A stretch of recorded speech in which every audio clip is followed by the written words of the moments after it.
Welcome. In this video, we'll walk you through the updated steps to find sent friend requests by date on Facebook using your PC. Let's get started. First, open your web browser and navigate to Facebook. Log into your account if you haven't already.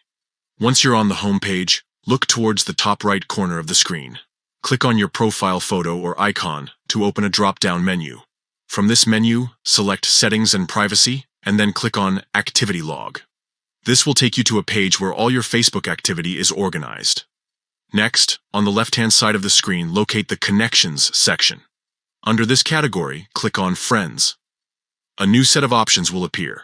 From here, select Sent Friend Requests. This will display a list of all the friend requests you've sent but haven't been accepted yet. Now, to organize these requests by date, look at the top of the page. You'll see a filter option labeled Date. Click on it to open a drop-down menu. Here, you can specify a time period for the request you want to review. Choose your desired range and click Save Changes. And that's it. You've successfully filtered your sent friend requests by date. This feature is incredibly helpful for managing your pending connections and keeping track of your social interactions. Thanks for watching, and don't forget to like and share this guide if you found it helpful.